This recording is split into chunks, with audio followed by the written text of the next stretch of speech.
You got your hat on, Matt? I'm bald, man. I get He's getting ready. It is cold out. Michael, how big was the difference that you could sense just in terms of energy from your team from Wednesday to tonight? Oh, it was night and day. Different team. I felt in that Utah game, that wasn't Denver Nugget basketball. We didn't start the game with the requisite energy or urgency. And against a team that's playing well like Utah was, you're playing from behind the whole night. And my challenge, last thing I told our players tonight was, last 5 games, they were outscoring their opponent in the first quarter, 33-23. So our goal is small goal, micro goal, win the first quarter. And I felt the way we started the game was tremendous. The bench came in and followed suit with what the starters led with.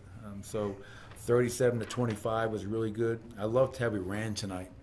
We had 19 fast break points, 56 in the paint, and 16 on the glass. We had a plus 13 rebound margin.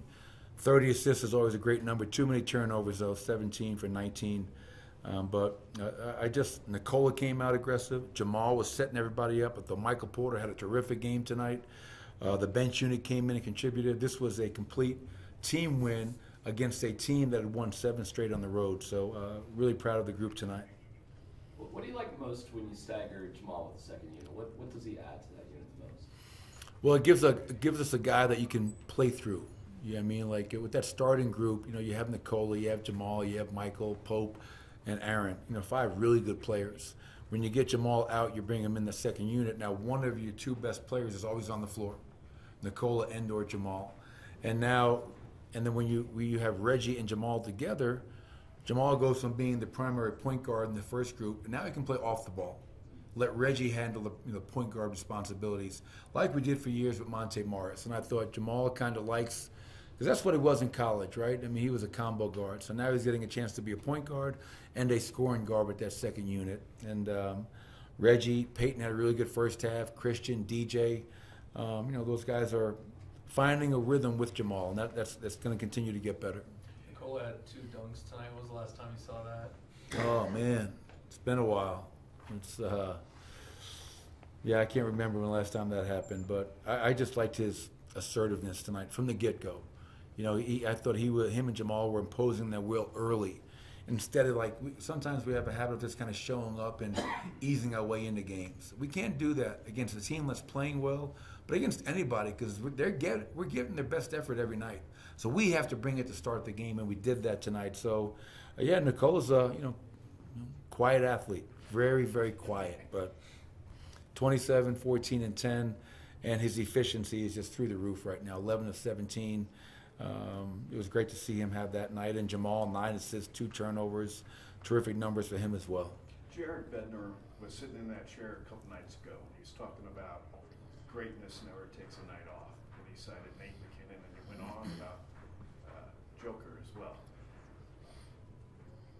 Joker's consistent greatness. What does that mean beyond the triple-double skills to a team after you have a blip like you did at Utah, or maybe developing Peyton Watson into a championship culture?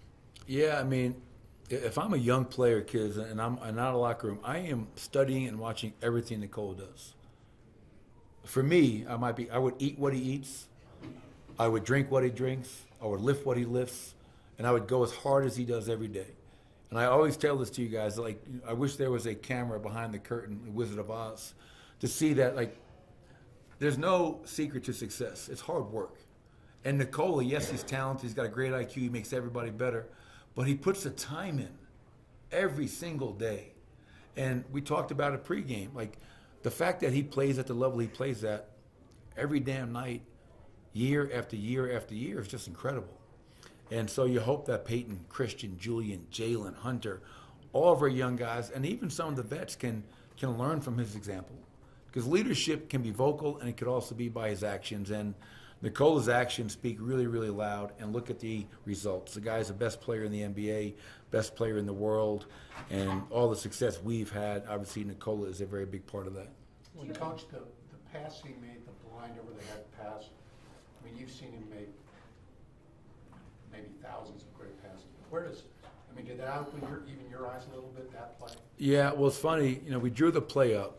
And, the play was to get Nicola in the pocket from Jamal, and the way they defend, we knew they were going to step up. And I said, Aaron, you're in the dunk, work behind the defense as he steps up. I didn't imagine the behind the back or over the head pass. You know, that's just, you know, when you're a young kid and you're watching NBA basketball, that's Magic Johnson. You know, that's Pistol Pete Maravich, the guys that just had this pizzazz to their game. And Nicola can beat you a lot of ways, and that was definitely one of the best passes I've seen him make. And, you know, after 9 years, there have been a lot of them, but he continues to amaze. Do you have someone on triple-double watch? Like, how do you monitor how close he is to getting a triple-double, and do you pay attention to it during the game? I don't have anybody monitor it, and I have no idea. Now, with that being said, I think every night he's getting a triple-double because he's just the triple-double king. The guy is, he can score, he can rebound, and he makes everybody better. So it seems like every night, I don't know how many career triple-doubles that is now. I heard walking off the court, Chris Dempsey saying that I think he's got 10 career triple-doubles against New Orleans, which I'd have to imagine maybe the most against one particular team. But then you think about how many times he's missed a triple-double by one rebound or one assist. But, yeah, I don't get caught up in the individual stats till after the game. It's always about, are we playing the right way? And tonight we did that for most of the game. The last couple of minutes, I wanted to leave, but I had to sit there and watch it and be able to get through. DeAndre's minutes last year were pretty rough, and that was one of the reasons why he wasn't in the rotation as much last year. They're much better this year, and the whole bench is, but DeAndre's minutes in particularly have been much better. What's worked with him on the floor, whether it's guard play or how DJ's played, to make those minutes a lot more manageable for you guys? Yeah, well, one, I give DJ credit, to your point, Matt. I think DJ's playing well. You know, it's great to see him step up there and make his free throws. He gives us offensively, he gives us a dynamic roller, even at this stage of his career. And then defensively, he had a play in the first half where he walled up Zion at the rim.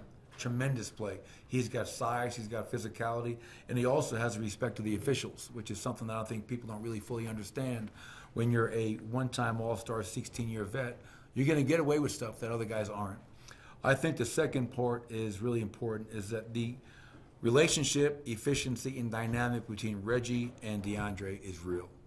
And if you look at pick-and-roll combos that have run at least 100 pick-and-rolls this season, going at least a couple games ago, Reggie and DJ were top 10.